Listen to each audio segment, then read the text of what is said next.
Welcome back to this 3-part mental health series where we're talking openly and honestly about anxiety, depression, and bipolar disorder.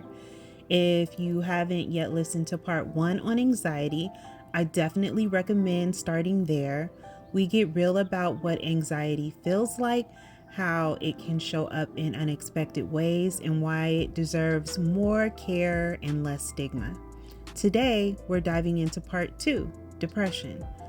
This episode is deeply personal for me, and I want to talk not just out the clinical signs of depression, but the real life, sometimes messy ways it shows up in ourselves, in our kids, and even across generations. And don't forget, part 3 is coming up next, where we'll explore bipolar disorder, another mental health condition that often is misunderstood but deserves empathy and clarity. Let's get into it. I want to start today's episode off today by saying depression doesn't always look how we expect it to, and sometimes it hides in plain sight. Looking back, I realized depression has been quietly threading itself through generations in my family. When I was in middle school, my mom got laid off after working 19 years or so for the same company. It was during a merger and everything changed overnight. I didn't have the words or understanding at the time, but I remember her pulling away from life. No more outings, no more joy in little things. It was like a light dimmed and I didn't know how to name what I was seeing. Fast forward to motherhood, I pride myself on being tuned into my kids. I could tell if my daughter needed food, sleep, or a hug without her even saying a word. But somehow, I missed her sadness.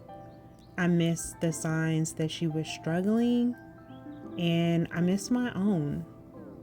There was a point where I couldn't physically get out of bed.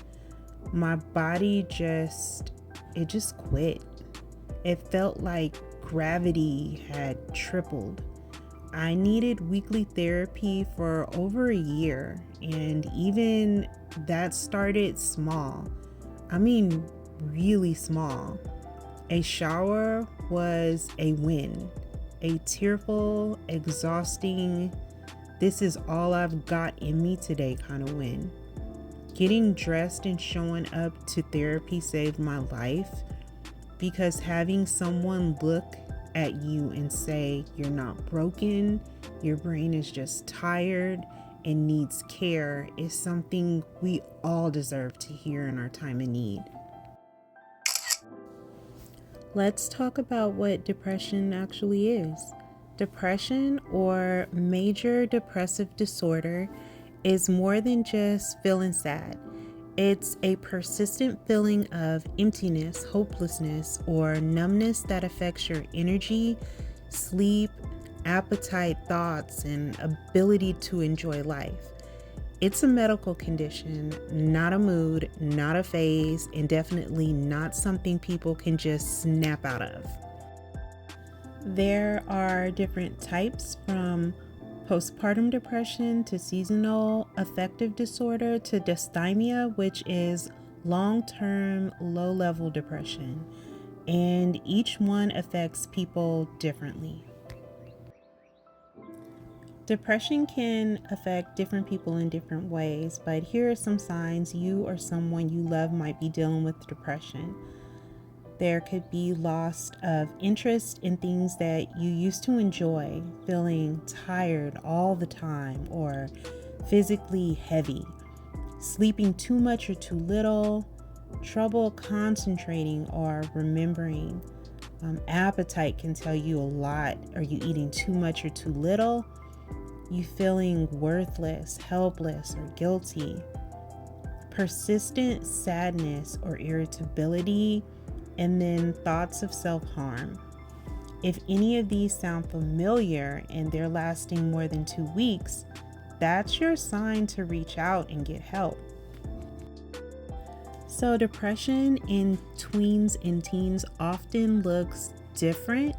It may show up as being withdrawn from family or friends, extremely sensitive to criticism, and sudden drop in school performance, irritability or anger, not just regular sadness.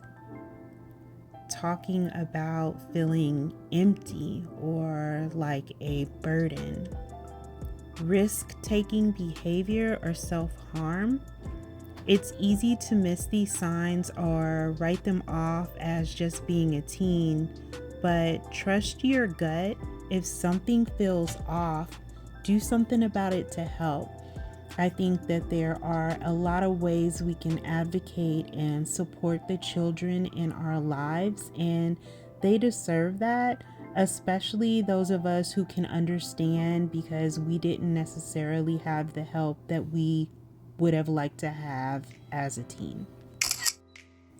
Being an adult is hard. I remember thinking when I grew up, I can do whatever I want, but it's a lot of pressure out here. So, an adult's depression can look like overworking to avoid feelings, chronic physical pain with no clear cause, constant exhaustion, avoidance of social situations or obligations, feeling stuck in a loop of nothing matters. Sometimes we're just so used to functioning through pain that we forget we shouldn't have to. Living with depression is hard. Depression can disrupt everything: your relationships, your job, your parenting, your sense of purpose. It can steal your motivation, your ability to plan, or even your belief in the future. And the worst part, it often convinces you that getting help is pointless, which is why it is so powerful to push through and reach out anyways. Therapy changed everything for me. Here's how you can start. So, look for a licensed therapist, counselor, or psychologist, even if it's virtual. Talk to your primary care doctor for a referral. If you have a primary care doctor, use apps and directories to kind of help set you off in the right direction. Ask a friend to help you look if you're too overwhelmed, and it's okay if you need that help. If money is a barrier, look for community mental health centers or free support groups. Some therapists offer sliding scale rates, and it can be based off of income. So some low cost or no cost resources are the National Suicide Crisis Lifeline at 988, the website therapiesforblackgirls.com. You can find affordable therapy options through Open Path Collective. And then the Trevor Project can help support LGBTQ youth.